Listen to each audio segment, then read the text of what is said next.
Assalamualaikum. Waalaikumsalam warahmatullahi wabarakatuh. Selamat.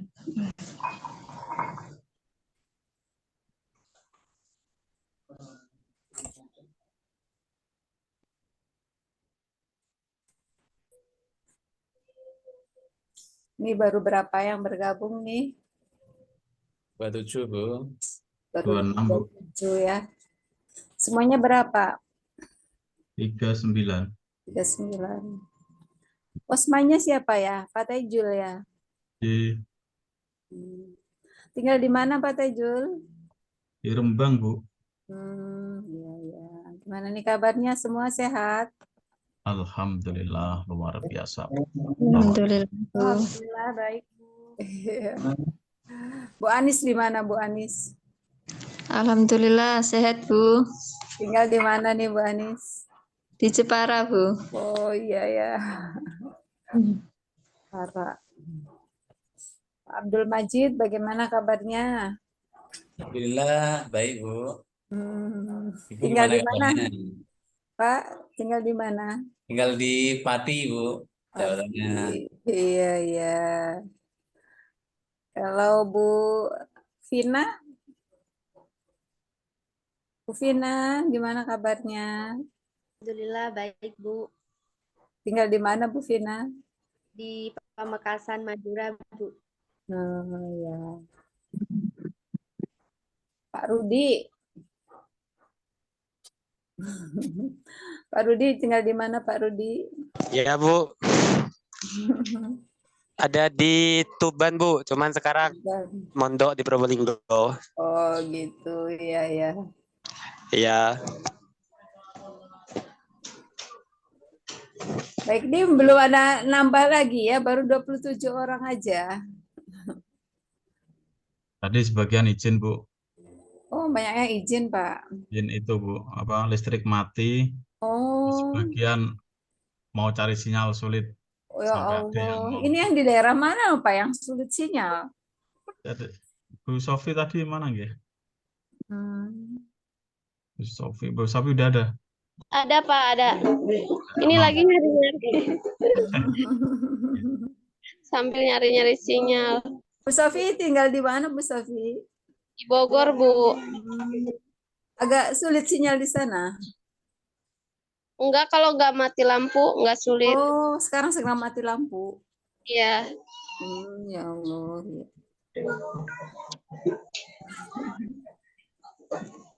Ya, mudah-mudahan teman-teman semangat ya. Jadi berapa orang yang izin nih Pak Tejul?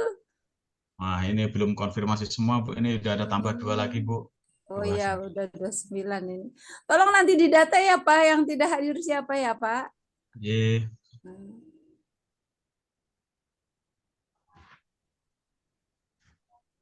Baik ya, kita sambil ngobrol-ngobrol saja ya, sambil menunggu teman-teman. Kita mulai saja. Bismillah, Assalamualaikum warahmatullahi wabarakatuh. Waalaikumsalam.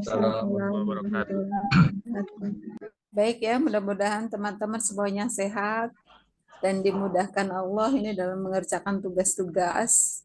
Karena bagaimanapun pastinya banyak tugas ya yang harus dikerjakan Bapak dan Ibu dalam mengikuti perkuliahan ini ya. Dan itu memang sudah sebuah kewajiban ya. Yang namanya mahasiswa pasti akan banyak tugas gitu. Dan saya mohon ya teman-teman dalam mengerjakan tugas ini maksimal lah ya, semaksimal mungkin gitu ya, tidak asal mengerjakan. Nah, tentunya kan teman-teman semua berharap ya dengan mengikuti perkuliahan ini kan ada peningkatan kualitas teman-teman ya sebagai seorang pendidik. Ya, tentu saja itu ketika ilmu yang didapat itu diterapkan begitu ya dalam kegiatan sehari-hari ya dalam aktivitas sehari-hari. Ketika itu tidak diterapkan ya tentu tidak akan ada gunanya, termasuk untuk mata kuliah bahasa Indonesia ini. Ya. Sebenarnya sasaran perkuliahan bahasa Indonesia ini kan teman-teman bisa menulis ya, bisa menulis, bisa menerapkan kaidah bahasa Indonesia dalam tugas-tugas ya perkuliahan, dalam tugas-tugas bidang akademik tentunya. Karena bagaimanapun kita sebagai seorang pendidik itu pastinya ya tidak lepas dari tugas-tugas akademik ya. Apalagi teman-teman sekarang sudah bergabung ya di PJJPAI ini sebagai seorang mahasiswa, ya tentunya ya pasti akan banyak tugas-tugas akademik yang harus dikerjakan gitu ya. Pada pertemuan sekarang ini saya sebenarnya akan menjelaskan ya pada materi modul terkait kaidah karangan, kaidah sebuah karangan ya, atau kaidah kerangka karangan. Namun sebelumnya saya juga perlu mengingatkan teman-teman nih, kita kan sudah pertemuan ke-7 sekarang ya. Iya, Bu. Betul ya. Artinya berarti kita harusnya ini kan sudah UTS. Jadi nanti saya akan memberikan tugas UTS-nya. Ya, tugas UTS nanti akan saya kirim. Jadi minggu ini 2 pertemuan, Pak, supaya kita cepat selesai. Ini MK yang lain bagaimana? Banyak juga yang 1 minggu 2 pertemuan. Ada, Bu. Ada yang sama sekali belum. Hah? Masa sih, Pak? Ya, ada. Nah, enggak dilaporkan. Sudah, Bu. Saya sampai Ini pusing. mengenaskan nih kalau ada Ini yang luar belum. biasa yang satu itu, Bu. Kamu mata kuliah apa, Pak? PKN, Oh, Pancasila. PKN. Beliau nggak paham portal. Oh, iya. Tapi kami kan nggak bisa bantu dari mahasiswa, soalnya portal Iya. dosen kan sendiri, Bu. Ya itu sebenarnya yang sangat saya sayangkan juga, mengapa gitu pihak PJJ itu tidak menyeleksinya itu dengan baik. Artinya kalau kita kan online, artinya Ya. portal yang jadikan sebagai media ya tentunya kan harus memahami itu gitu. Begitupun kemarin itu sebenarnya Pak, kami yang ya terutama saya dan beberapa teman saya itu kan sudah bergabung dengan PJJ ini sejak awal gitu, bahkan perintisnya termasuk penyusun modulnya. Tetapi ketika kemudian merekrut lagi tenaga-tenaga yang lain yang banyak di luar kampus gitu. Sementara di dalam kampus sendiri kan sebenarnya masih siap tenaganya gitu. Kok banyak merekrut dosen-dosen baru yang ya memang ya tentunya gitu kan secara tadi kesiapan mereka baik dari sisi akademisnya maupun ya sisi medianya ini gitu. Itu kan mestinya juga dipertimbangkan. Sudah dilaporkan tapi bagaimana Pak responnya? Sudah ada respon belum? Kalau respon dari Bapak dosennya, itu kan kemarin dari pihak HMJ itu suruh langsung ke Pak Fikri yang sekretaris. Oh, sekretaris ininya Prodi. Nggih. Itu yang tahu cuma beliau sama dosen-dosen yang bersangkutan. Dan sampai saat ini cuma Zoom 1 kali, dan setelah itu dulu ketika saya telepon WA nggak ada sambungan, terus saya sampaikan ke pusat lewat HMJ, dan sampai pertemuan ke-6 kemarin itu nggak ada kabar. Beliau memberi tugas di PA. Di WA, cuma di portal kosong, dan saya tanyakan kembali, Ya kan Bapak di portalnya, ngumpulinnya. lah ya Bapak gimana cara ngisi kami kalau nggak ada di portal? Nah, cara memasukkan soalnya gimana Mas? Nah ini saya pusing juga. Gini Pak, untuk masalah itu saya bilangnya kan itu dari pihak masing-masing dosen sama yang tahu pihak kampus, dan kami pun nggak bisa bantu soalnya kan Ya link paling kita tidak beda. kan ini pihak prodinya ya. bisa bantu Bapak. Kemarin katanya sudah mau dihubungin Pak Fikri, tapi belum ada kabar sampai sekarang. Rencana besok saya hubungi lagi, Bu. Ya mudah-mudahan ada solusi ya Pak ya. Sebenarnya sih enak, kami itu nggak ada tugas Nggak ada juga tugas enak, ya. tapi juga pusing Bu nanti di akhir semester kalau nggak ada nilai. Ya, iya karena bagaimanapun kan itu berefek ya. Terus ada satu lagi, ini cuma curhat Bu ya, Heeh. curhat aja dengan. Ada satu lagi kemarin tuh, malah katanya lupa Bu, kalau punya jam di jam kita.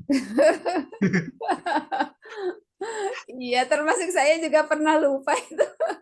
Dan setelah itu banyak tugas yang dimasukkan. Deng, deng, deng, deng. Iya, Pak. Kebetulan ini saya sebenarnya jamnya itu ya bentrok dengan reguler. Di reguler hari Jumat pagi sama pukul 7.30 itu saya ada jadwal gitu. Sehingga aduh ketika Zoom ya tentunya mencuri waktu dulu ya yang dari kelas regulernya. Sebenarnya kami juga waktu kapanpun, asalkan hari Jumat, Sabtu, Minggu, nggak ada yang Iya. lain, kami siap Iya, konten.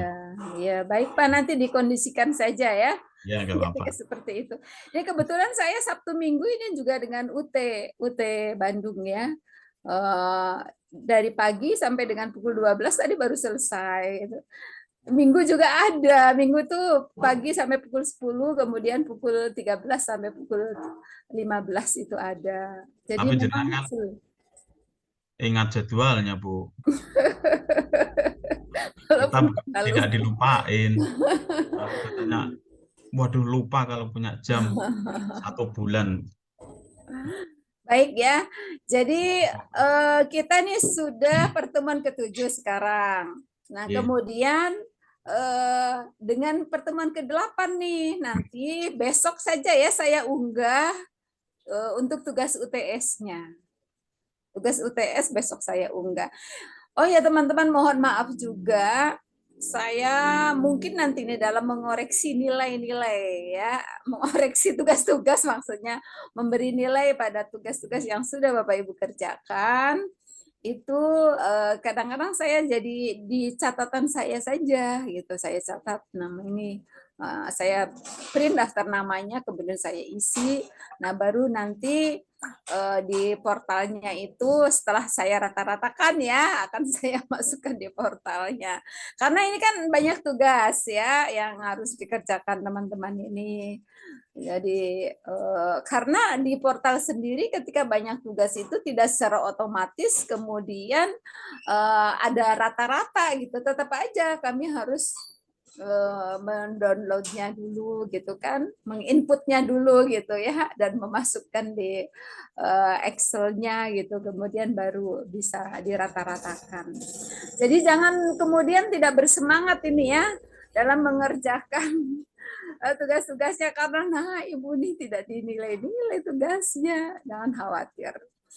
Nah, kembali saya berpesan ya, dalam mengerjakan tugas ini teman-teman biasakan untuk mengerjakan dengan sebaik mungkin ya. Jangan kopas. Budaya kopas itu harus disingkirkan jauh-jauh loh ya. Saya kalau menemui tugas mahasiswa yang persis sama gitu ya, ini saya keder memberi nilainya. Ketika tugasnya ya seringkali memang mahasiswa itu seperti itu, dikiranya dosen nggak membaca gitu ya. Dosen walaupun sibuk ya dibaca ya, ketika itu persis sama, waduh ini siapa yang asli yang membuatnya ini ketika persis sama ya. Akhirnya nilai saya kecilkan semua itu ketika seperti itu. Jadi jangan coba-coba copy paste ya. Ini bukan copy paste, copy pasti. Kami berusaha, Bu. Nah, ke teman-teman kan kemarin sudah belajar tentang kalimat efektif ya, sudah belajar tentang paragraf, pola pengembangan paragraf, dan sekarang ya akan saya sampaikan bagaimana kaidah kerangka karangan. Nah, ini yang sudah dipelajari ini kira-kira bisa tidak nih diimplementasikan dalam tugas-tugas. Ya, memang kalimat efektif kemarin yang mungkin sudah dipelajari dari modul ya, dan semoga tidak mungkin lagi semuanya sudah mempelajarinya gitu. Itu memang dalam menerapkan kalimat efektif itu, memang kita harus benar-benar memahami kaidah bahasa Indonesia, ya, dan cermat dalam memilih kata-kata serta bisa gitu memiliki rasa bahasa yang tinggi. Wah, ini berlebihan gitu ya. Wah, ini misalnya ini ada unsur yang tadi yang harusnya gini ya. Jadi dalam kalimat bahasa Indonesia itu kan harus hemat, harus cermat, jelas, tidak ambigu gitu. Nah, itu kalimat efektif itu. Ketika misalnya pada sebuah kalimat ya, banyak anak-anak ya, bermain di halaman. Nah, itu kan sudah ada banyak anak-anak. Nah, itu kan mubazir itu ya. Mubazir. Harusnya cukup dengan anak-anak bermain di halaman atau banyak anak bermain di halaman. Nah, jadi jangan menggunakan dua kata yang memang itu sebenarnya tidak dibutuhkan, itu salah satunya. Ya, termasuk misalnya saling sayang menyayangi. Nah, itu kan kami saling sayang menyayangi. Cukup kami saling menyayangi atau kami sayang menyayangi. Karena itu sayang menyayangi itu sudah menunjukkan saling gitu ya. Itu ya. Jadi dalam bahasa Indonesia itu kita juga jangan menggunakan kata-kata yang mubazir. Nah, apalagi dalam tulisan ilmiah. Dan tulisan ilmiah ketika ini dalam kalimat yang dibuat itu ya tidak bersubjek kalimatnya gitu. Nah, ini kan juga kalimat itu menjadi tidak efektif. Kadang-kadang kan kita tidak kontrol. Misalnya pada kalimat pada penelitian ini membahas tentang permasalahan kenakalan remaja. Nah, itu kan ada dua hal itu yang tidak efektif. Membahas tentang. Nah, membahas itu adalah sudah sebuah kata kerja transitif yang harus langsung diikuti objek. Mestinya kan cukup membahas persoalan kenakalan remaja. Tidak perlu pakai tentang. Kemudian kalau ada pada penelitian ini membahas, wah ini tidak bersubjek. Harusnya kan penelitian ini membahas persoalan kenakalan remaja. Cukup itu. Tidak perlu ada pada, tidak perlu ada tentang. Nah itu, ini kadang-kadang kita seringkali tidak kontrol ya dalam menggunakan kata depan ataupun konjungsi. Begitupun seringkali kalimat bertele-tele ya, banyak sekali konjungsi di dalamnya. Ya, ada ketika, ada yang, ada atau, ada meskipun, ada tetapi. Ini kadang-kadang kalimatnya panjang sekali. Satu kalimat itu hampir satu paragraf. Nah, itu kan kalimatnya nanti bertele-tele ya, tidak efektif, tidak mudah dipahami. Jadi penggunaan kalimat efektif itu juga sangat penting ya. Itu tolong dipelajari dengan baik dan itu diterapkan. Ya memang sih dosa nggak Bu kalau kita menggunakan kalimat tidak efektif? Ya tidak berdosa.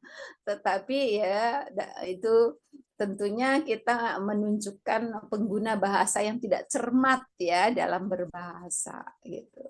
Dan tentunya penggunaan kalimat yang efektif itu mencerminkan kalau kita berhati-hati ya, orang yang berhati-hati dalam berbahasa. Dan tentunya insya Allah itu tergolong kita berbahasa yang baik. Kan kita juga diperintahkan ya untuk berbahasa yang baik gitu ya. Itu terkait kalimat efektif. Kemudian berkaitan dengan paragraf ya yang tentunya teman-teman sudah pelajari juga. Sudah dipelajari belum nih? dibaca belum? Tentang paragrafnya. Syarat paragraf yang baik? Ada yang tahu?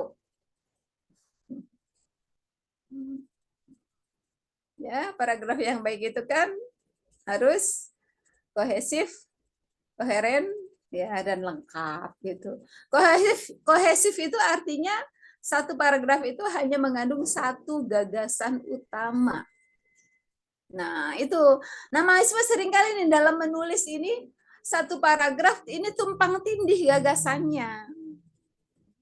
Jadi paragraf yang baik itu kan satu gagasan utama yang dituangkan ke dalam kalimat utama. Nah, kalimat-kalimat yang lain itu kalimat penjelas yang memperkuat ya pemahaman ya tentang gagasan utama tersebut. Gitu. Jadi kita ketika mau menulis supaya tulisan kita enak dibaca, itu buat kerangkanya dulu. Nah, ini ya, kerangka karangan. Nah, berkaitan dengan tadi syarat paragraf yang baik yang kedua itu kan koheren. Koheren ini padu ya, kalimat yang satu dengan kalimat yang lain itu saling berkaitan, saling menunjang. Ya, saling memperkuat gitu, sehingga membentuk kesatuan gagasan yang jelas. Itu kalau kalimat kalau sebuah tulisan menggunakan menerapkan ya pola pengembangan paragraf yang baik, maka akan mudah dibaca. Jadi saya ketika membaca tulisan-tulisan mahasiswa itu sulit sekali dipahami karena tadi paragrafnya yang tidak fokus, tidak jelas. Jadi nanti nih kalau UTS saya meminta teman-teman untuk membuat sebuah teks ya dengan tema yang saya tentukan ya. Coba belajar terapkan itu pengembangan paragrafnya ya. Nah, sebelum membuat sebuah tulisan supaya ya tulisan kita enak dibaca, mudah dipahami, maka buat dulu kerangkanya. Nah, itu. Apa itu yang namanya kerangka atau outline? Itu adalah pokok-pokok pikiran, pokok-pokok gagasan yang akan kita kembangkan di dalam tulisan yang akan kita buat. Nah, bagaimana membuat kerangka karangan yang baik? Ya. Yang pertama tentunya ketika akan membuat sebuah tulisan, ya, apakah itu makalah ataupun jenis tulisan yang lain, kita pahami dulu jenis tulisan yang akan kita buat apa. Ya, artinya gini, jenis tulisannya itu apakah makalah, apakah artikel, apakah laporan. Itu kan setiap jenis tulisan itu memiliki sistematika atau struktur sendiri-sendiri yang berbeda. Ya, dengan kita paham strukturnya, maka kita tidak akan mengembangkan tulisan yang keliru. Gitu ya. Jadi kalau makalah kan terdiri dari 3 bab. Ada pendahuluan, ada pembahasan, ada kesimpulan. Itu makalah. Ya, tetap daftar pustaka itu sebuah kewajiban. Nah, kalau artikel kan tidak demikian. Artikel kan berbeda lagi, tidak dalam bentuk bab-bab ya. Teman-teman sudah pernah buka artikel belum?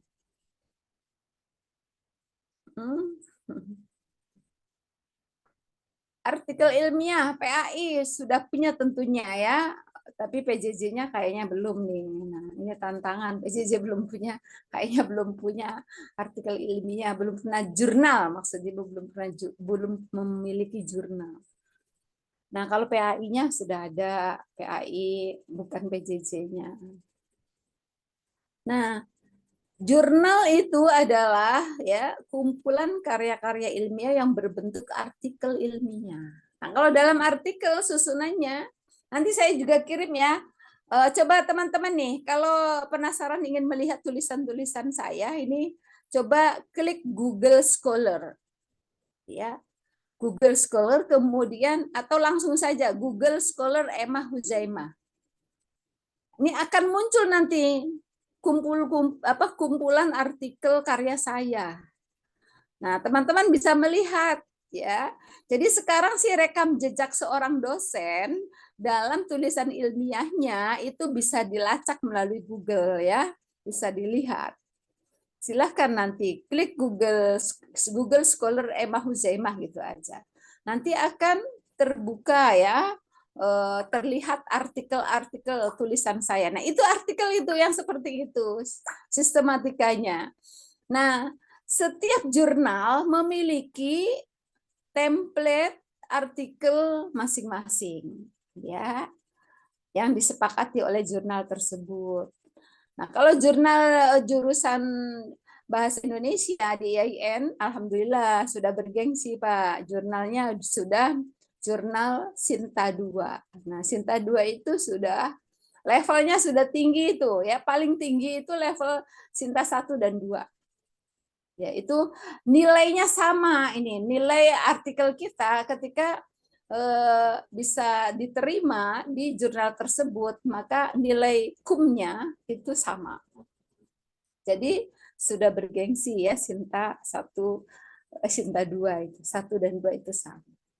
Nah, itu ya, coba teman-teman sebagai seorang mahasiswa itu harus akrab dengan jurnal-jurnal ilmiah. Ya, karena disitulah ya kita bisa membaca hasil-hasil penelitian orang lain ya, sehingga wawasan kita tentunya akan semakin luas. Ya, dan dengan sering membaca itu juga nanti rasa bahasa teman-teman itu ini ya akan menjadi semakin naik rasa bahasanya ya. Artinya gini, akan bisa menilai ya, wah ini tulisan mudah dipahami, enak dibaca dengan tulisan yang sulit dipahami misalnya. Ya. Nanti kalau teman-teman sudah rajin membaca, maka dalam menulis pun gitu akhirnya jadi akan paham dengan sendirinya kaidah bahasa itu. Jadi sebenarnya yang namanya bahasa itu kita harus menggunakannya, harus akrab, sering bergelut ya, sering bergaul dengan yang namanya ya tulisan-tulisannya. Tulisan itu kan itu juga bagian dari bentuk bahasa ya, bentuk bahasa tulis. Yang tentunya apa yang dituangkan dalam tulisan itu adalah sebuah hasil pemikiran ya, proses berpikir seseorang yang menghasilkan sebuah tulisan yang bermakna gitu. Jadi harus biasa membaca ya. Jadikan membaca itu sebagai sebuah kebutuhan supaya teman-teman memiliki wawasan yang luas ya. Memahami kaidah bahasa dengan baik, dan kalau kemudian juga membiasakan diri menulis akan mudah ya mengembangkan sebuah tulisan itu. Jadi cobalah rajin buka jurnal ya, coba baca juga tulisan-tulisan saya ya. Nanti coba saya juga akan mengecek nanti salah satu tugasnya ya, apakah teman-teman sudah pernah membaca misalnya salah satu tulisan saya dan coba ungkapkan kembali dengan gaya teman-teman sendiri. Jadi sebenarnya seorang penulis itu memiliki gaya sendiri ya, cara pengungkapan ekspresi tulisan yang memang itu adalah ciri khas dari setiap penulis. Kalau kita terbiasa menulis, kita pun akan memiliki gaya tulisan kita. Nah, kembali ke kerangka karangan ya.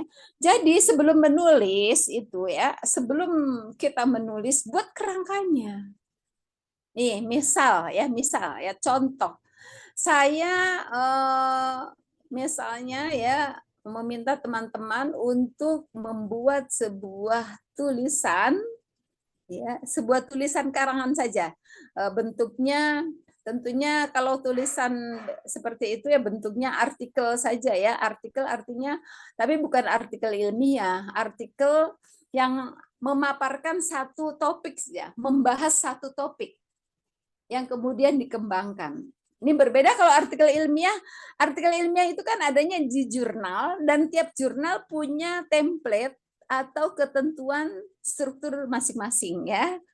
Nah, kalau ini misalnya saya kalau meminta teman-teman buatlah sebuah tulisan ya, dengan tema. Nah, itu tidak harus seperti jurnal ya, karena ini kan tulisan hanya sebuah pemikiran, bukan hasil penelitian. Sehingga kan tidak perlu ada metode ya. Jadi kalau misalnya saya meminta teman-teman mengembangkan sebuah tulisan, misalnya ya, buatlah sebuah tulisan dengan tema pentingnya pembinaan karakter pada remaja misalnya. Misalnya itu. Apa yang dilakukan teman-teman? Buat kerangkanya. Bagaimana membuat kerangka yang baik? Tentu kita harus mengumpulkan referensi dulu. Supaya kita tahu.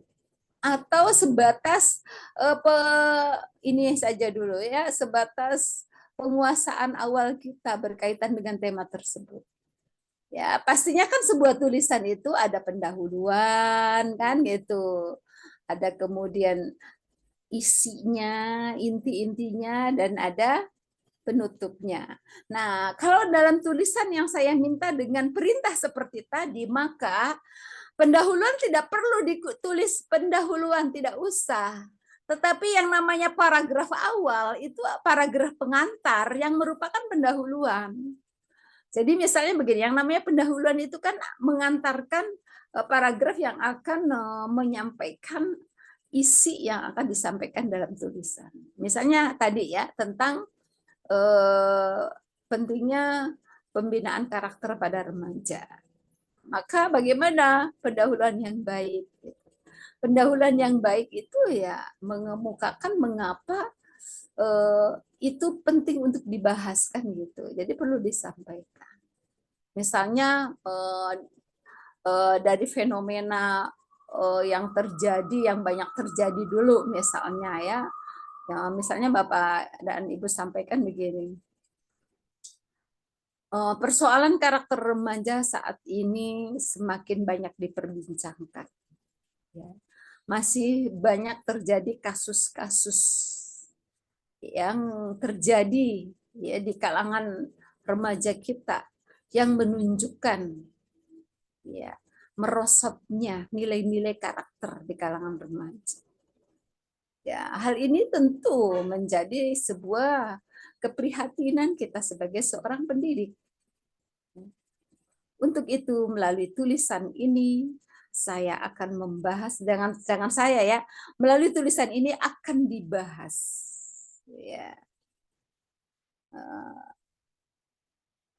Ya akan dibahas tentang pentingnya ya, pentingnya pendidikan karakter bagi remaja. Ya, ada beberapa hal yang akan dikemukakan dalam tulisan ini berkaitan dengan apa itu karakter, bagaimana pembinaan karakter, ya, langkah apa yang patut kita lakukan untuk membina karakter remaja misalnya. Nah itu paragraf pendahuluan seperti itu ya. Kemudian baru kita menentukan menjelaskan paragraf berikutnya. Nah, dalam membahas tadi ya, sub-sub pemikiran kita itu tadi buat kerangka dulu. Apa kerangkanya? Yang pertama misalnya ya.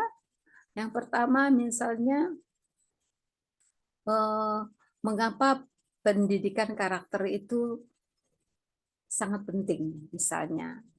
Nah, tentu kita untuk membahas itu, kita harus banyak membaca pendapat-pendapat ahli tentang pendidikan karakter. Ya, kemudian apalagi yang akan kita bahas di paragraf kita berikutnya. Jadi perlu ditulis dulu ya pokok-pokok pemikirannya supaya menjadi runtut pemikiran kita. Kalau tidak dibuat kerangka dulu, maka ya itu tadi akhirnya tumpang tindih pemikirannya, tidak jelas arahnya, tidak sistematis tulisan kita, gitu ya.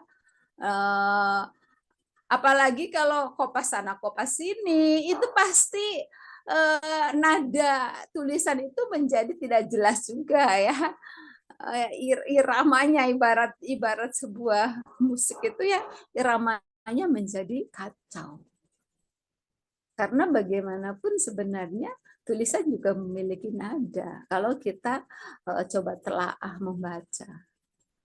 Nah itu teman-teman ya, jangan dianggap nih menulis ini hal yang tidak penting, itu penting ya. Teman-teman memiliki keterampilan menulis, rajin membaca, itu hal yang mutlak loh bagi seorang pendidik ya.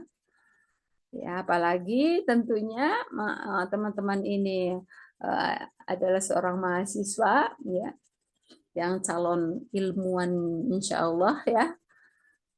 Apalagi ketika ingin terus lanjut ke studi S2-nya gitu. Ya, maka ya penting sekali bisa menulis ya, supaya jadi dengan menulis itu juga kita melatih otak kita untuk bekerja dengan baik loh ya. Jangan dikira otak kita tidak bekerja maksimal itu saat menulis. Wah, luar biasa. Otak kita bekerja keras. Karena kita akan berusaha memahami ini. Misalnya teman-temannya membaca sebuah artikel atau referensi yang akan dijadikan sebagai rujukan dalam tulisan kita. Itu kan kita perlu membacanya dengan baik, memahaminya. Ya, membaca dan memahami. Setelah paham, kemudian kita tuangkan ke dalam tulisan dengan bahasa kita. Itu yang disarankan dalam menulis itu seperti itu. Dan tetap lo harus mencantumkan referensi. Jangan kemudian, wah ini bahasa saya, masa saya harus mencantumkan referensi? Ya harus. Karena kita menuangkan ide itu adalah dari hasil membaca. Apalagi ini sebuah karya ilmiah. Ketika sebuah karya ilmiah, tidak boleh itu isinya hanya opini-opini kita. Opini yang kita sampaikan harus atas dasar referensi.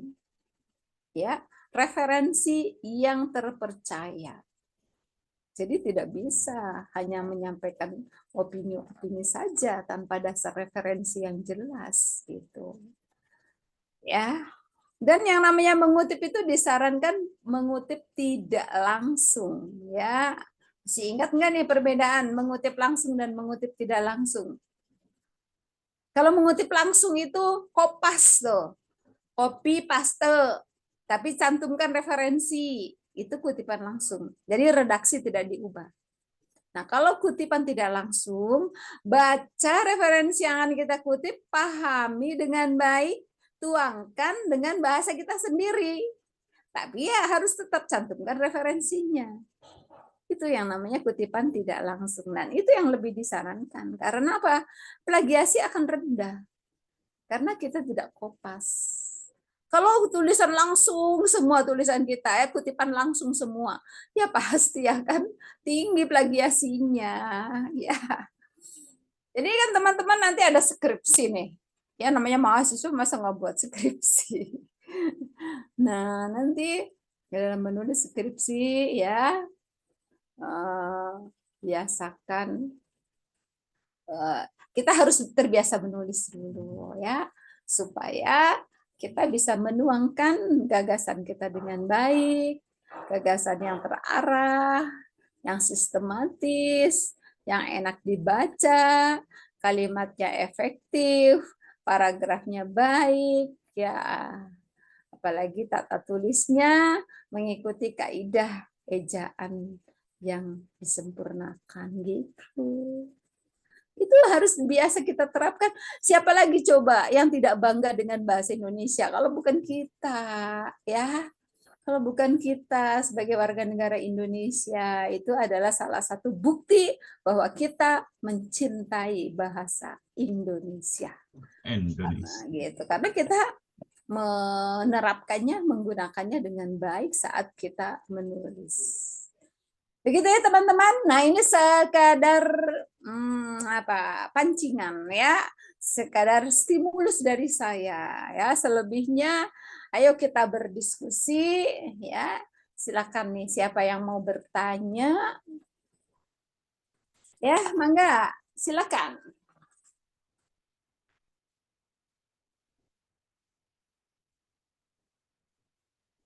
Ayo Bapak dan Ibu.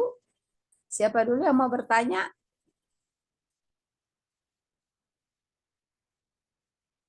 Ibu. Silakan Pak Taijul dulu. Jadi tadi untuk penulisan Bu, pada dasarnya berarti kita tidak boleh mengulang-ulang kalimat yang boros gitu Bu ya. Ya, ya betul. Pemborosan kalimat. Iya. Ya.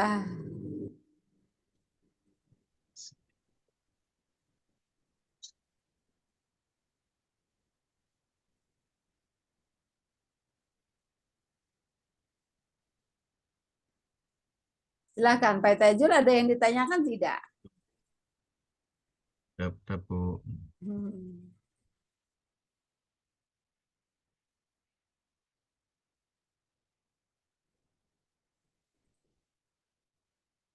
Ada yang sudah biasa menulis belum di kelas ini? Senang menulis apapun bentuk tulisannya.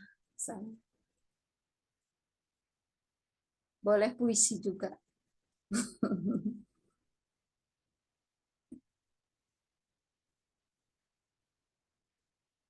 Ya, bagaimana teman-teman? Ada yang tanyakan tidak nih? Ayo.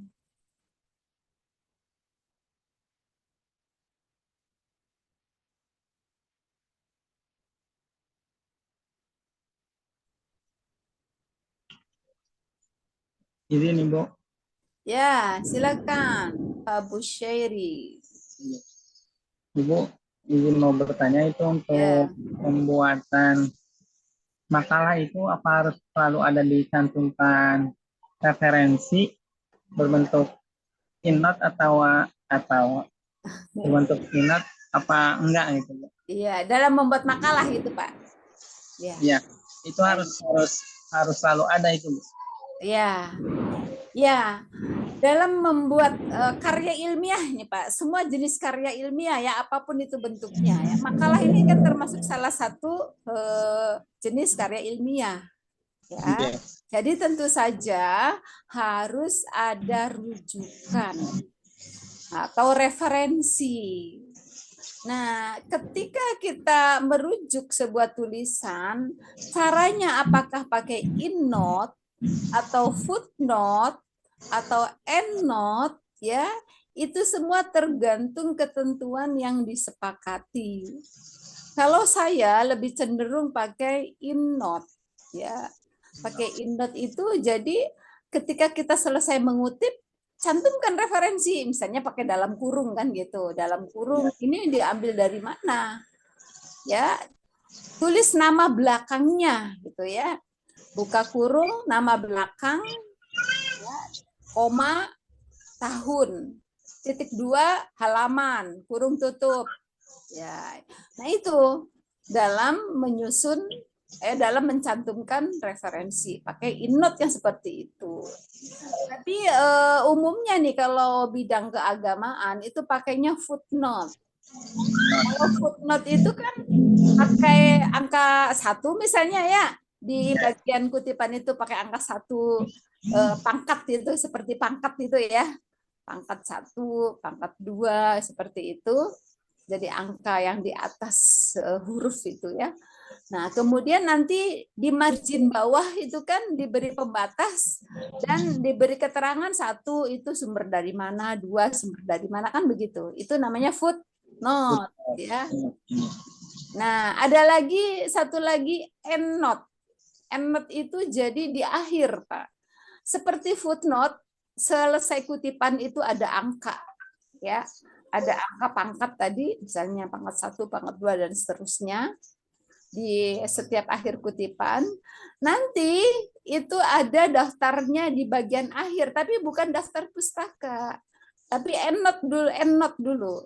Jadi kalau endnote itu berdasarkan urutan referensi yang dipakai di dalam tulisan tersebut. Endnote ya. Kalau daftar pustaka itu kan memang di bagian akhir juga, tapi kalau daftar pustaka bukan berdasarkan urutan, tapi berdasarkan alfabetis ya, disusun secara alfabetis ya, berdasarkan urutan abjad, bukan urutan pengutipan. Begitu ya Pak Busyairi. Jadi penting sekali ya kita mencantumkan referensi, apakah itu endnote, endnote atau footnote, ya itu berarti bahwa kita ada dasar referensi yang kita gunakan. Nah, itu kan dalam tulisan ilmiah. Kan dalam hal kita menjalankan perintah Allah juga kan ya, kan harus ada dasarnya ya. Kamu melakukan ini bahwa itu dikatakan ibadah, apa dasarnya? Oh, ada dasarnya, hadis nomor sekian ya. Ada dasarnya Al-Qur'an ayat sekian kan gitu, surat sekian ayat sekian.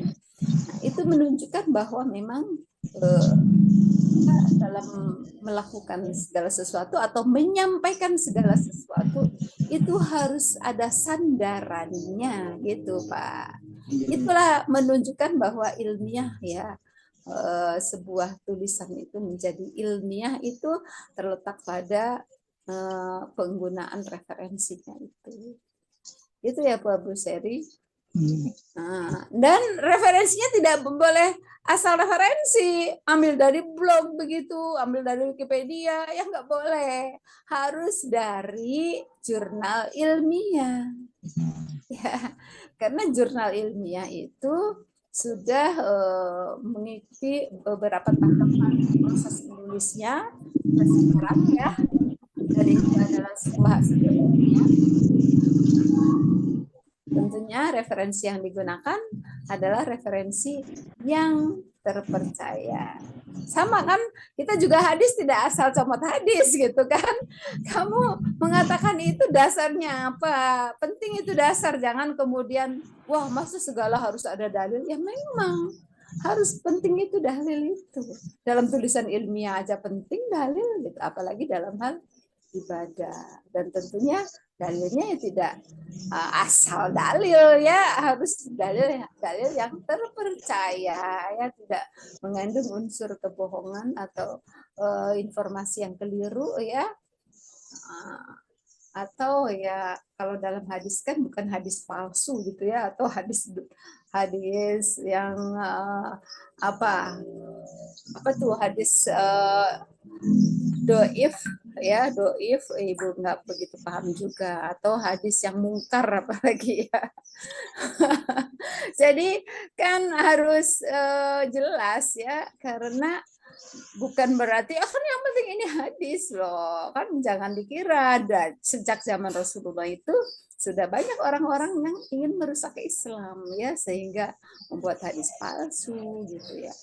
Apakah kita kemudian sekarang yang penting hadis padahal hadisnya itu hadis palsu apalagi? Wah ya, kita memang harus jeli dalam hal ini gitu. Itu menunjukkan sikap ilmiah ya, karena tentunya Al-Quran juga itu nilai ilmiahnya sangat tinggi gitu ya. Dan contoh-contoh dari Rasulullah juga, semua Rasul itu sudah memesankan demikian. Begitu ya Pak.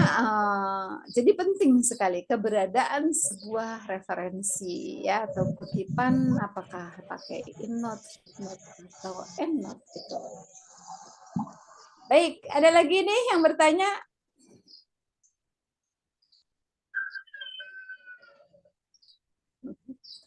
Ayo dong, semangat Bapak dan Ibu. Apakah ini karena jam ngantuk ini? Jangan-jangan teman-teman pada ngantuk ini. Dengar suara saya tapi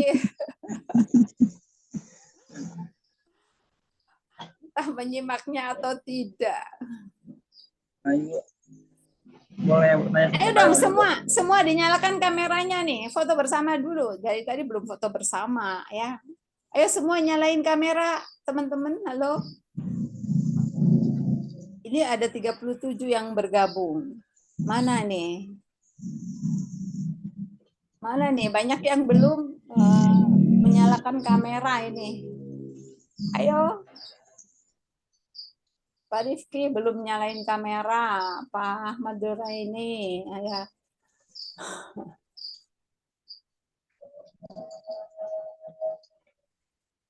Ya, ayo teman-teman. Ayo dong, ini belum. Tolong dibuatkan ininya ya.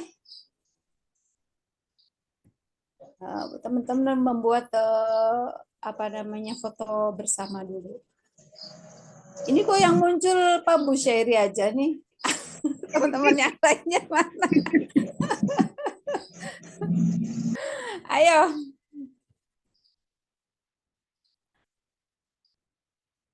Benar Pak Bushairi, yang di saya yang muncul Bapak ada yang gede di tengah nih Pak. Teman-teman mana nih Pak? Soalnya ini nggak muncul yang lainnya loh. Tadi Pak Taijul aja yang muncul. Pak Taijul coba buat ya ininya foto bersamanya. Iya, ini udah ada yang buat.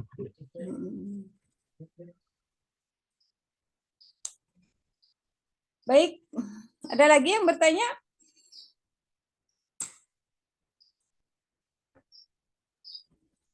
Saya Bu. Ya, silakan Bu. Silakan Bu Nurul.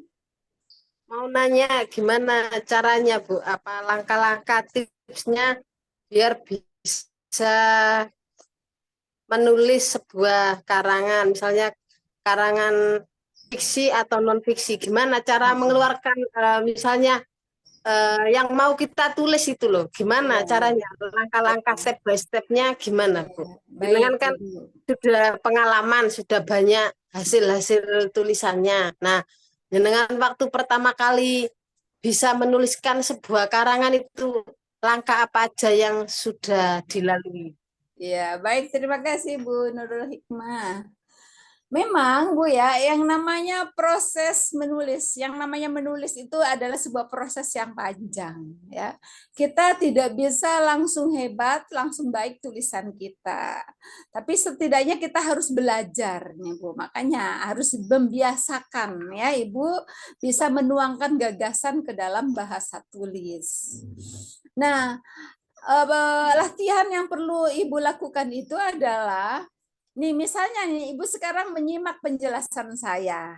Ibu simak dengan baik, Ibu buat catatan-catatannya, kemudian bisa tidak Ibu kembangkan itu ya. Apa yang Ibu simak dari penjelasan saya itu. Misalnya saya tadi menjelaskan tadi ya misalnya nih pertanyaan Pak Bushairi tadi berkaitan dengan penggunaan referensi misalnya. Kan tadi saya sudah menyampaikan itu. Coba Ibu tulis ya, misalnya ya, penggunaan sebuah referensi merupakan hal yang mutlak ya atau yang harus dilakukan dalam sebuah tulisan ilmiah gitu. Ya, dengan adanya referensi yang dapat dipertanggungjawabkan kebenarannya, maka tulisan itu menjadi memiliki nilai ilmiah yang tinggi. Jadi ibu bisa tidak ya tuangkan kembali itu ya apa yang sudah Ibu pahami tadi ke dalam bahasa tulis. Nah, dalam menuangkan gagasan ke dalam bahasa tulis tadi itu tentunya perlu dibuat kerangka tadi itu supaya tidak tumpang tindih. Jadi Ibu misalnya mau menulis saya mau buat yang fiksi, misalnya saya mau buat cerita pengalaman hidup saya.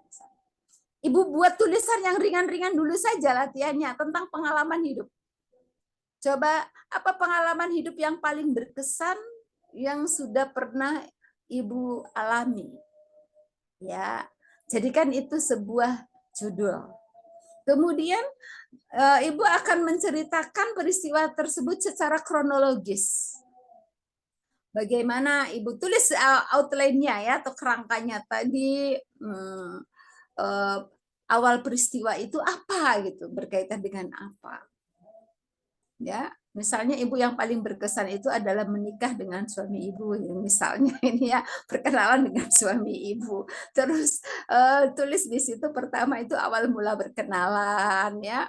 Kemudian setelah berkenalan, akhirnya kemudian terjalin sebuah hubungan yang lebih serius gitu ya.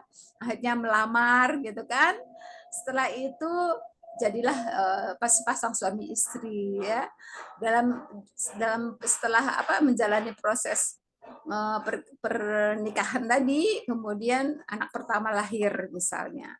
Nah, Ibu ceritakan itu paragraf pertama itu menceritakan tentang awal mula Ibu berkenalan dengan suami. Coba buat tulisannya ya. Misalnya boleh Ibu menggunakan sudut pandang orang pertama saja karena sulit gitu, masih belajar pakai aku atau saya, tidak apa-apa. Ini kan latihan dulu. Latihan Ibu bisa menuangkan sebuah pengalaman hidup Ibu ya ke dalam sebuah tulisan. Misalnya aku mulai mengenalnya ya, atau pertemuanku dengannya di sebuah misalnya ya yang terjadi pada tahun sekian ya, aku tidak sengaja mengenalnya ya melalui teman saya misalnya yang bernama ini ya. Setelah perkenalan itu ya rupanya dia serius, itu aja, ceritakan aja dulu. Ibu bisa menceritakan pengalaman hidup Ibu dengan baik, itu sudah hal yang bagus itu ya. Nah, nanti lama-lama Ibu akan bisa membuat jenis tulisan yang lain. Karena jenis tulisan narasi itu adalah tulisan yang paling mudah. Tulisan yang paling mudah itu narasi, Ibu, cerita tadi. Cerita pengalaman. Ketika Ibu sering, misalnya Ibu juga latihan nih. Ibu hari ini mengalami peristiwa apa yang berkesan? Tulis. Ya, misalnya yang berkesan itu mengikuti perkuliahan bahasa Indonesia ya. Ibu setelah mengikuti perkuliahan bahasa Indonesia ini apa yang ditangkap? Ya, misalnya perkuliahan bahasa Indonesia kali ini sangat mengesankan saya. Saya pun mengajukan pertanyaan pada dosen berkaitan dengan bagaimana cara menulis yang baik. Ya, terus terang saya memang belum memiliki kemampuan menulis yang baik. Saya ingin sekali bisa memperoleh penjelasan dari dosen bagaimana proses menulis itu dilakukan. Nah, Ibu misalnya bercerita begitu saja, itu sudah sebuah latihan yang baik bagi Ibu. Terus ketika Ibu rajin berlatih, itu lama-kelamaan Ibu akan terbiasa. Seperti halnya kita bicara nih Bu ya. Kita bicara kan terbiasa bicara. Akhirnya kita bisa menyampaikan ide-ide secara lisan. Nah, nanti kalau Ibu pun terbiasa mengungkapkan ide-ide secara tertulis, nanti pun akan biasa. Apalagi Ibu tunjang banyak membaca. Kalau Ibu ingin membuat artikel ilmiah, banyak baca artikel-artikel ilmiah. Kalau Ibu ingin bisa membuat cerpen, banyak baca cerpen supaya ada gambaran dan ada inspirasi bagi Ibu untuk membuat cerpen. Ya, jadi membaca tulisan-tulisan orang itu bukan untuk menirunya, tetapi untuk memperoleh gambaran penjelasan terkait jenis tulisan yang akan kita buat. Begitu. Kalau teman-teman ingin memasukkan artikel ke sebuah jurnal ilmiah, tentunya kan harus membaca dulu.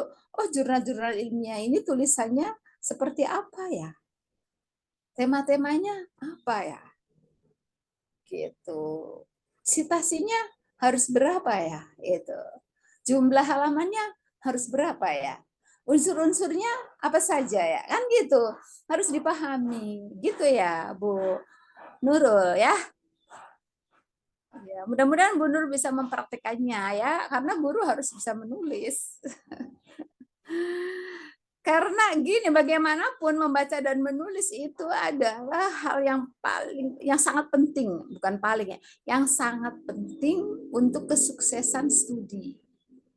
Ya, kalau murid-murid Ibu ingin sukses studinya, mereka harus pandai membaca menulis, terbiasa membaca dan bisa menuangkan gagasan ke dalam tulisan.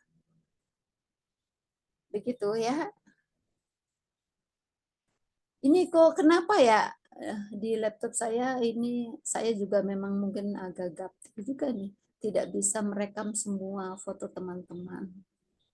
Lupa pernah cara bagaimana supaya foto semua peserta dalam Zoom ini muncul gitu ya. View atas, Bu. Di pojok atas, Bu. Yang bagian atas ada tulisan view. Oh, Ibu bagian klik. view. Oh, diklik aja ini. Oke, Bu. Ya, klik galeri, Bu. Oh ya, kemudian klik galeri. Iya, galeri, Bu. Ya, terima kasih, Pak.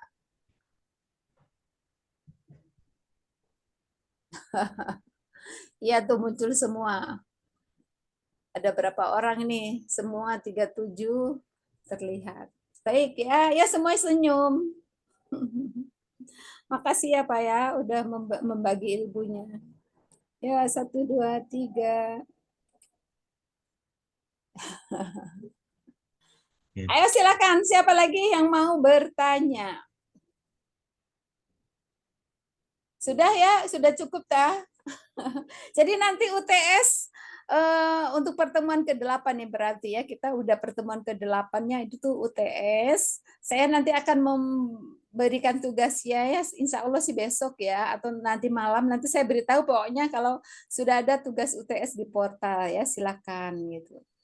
Kemudian kalau ada tugas diskusi dari saya, teman-teman juga usahakan mengisinya ya, karena itu ada efeknya ya.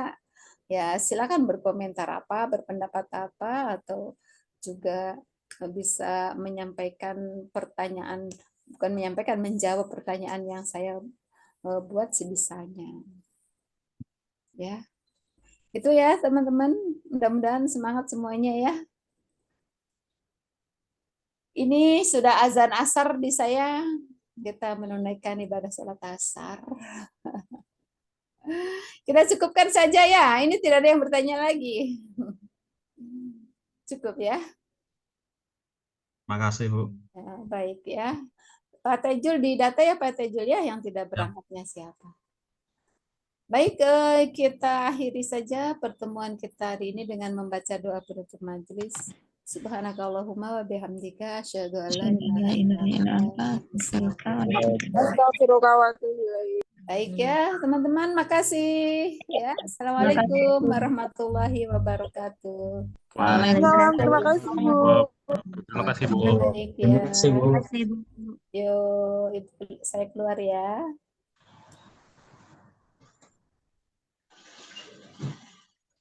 Lapor.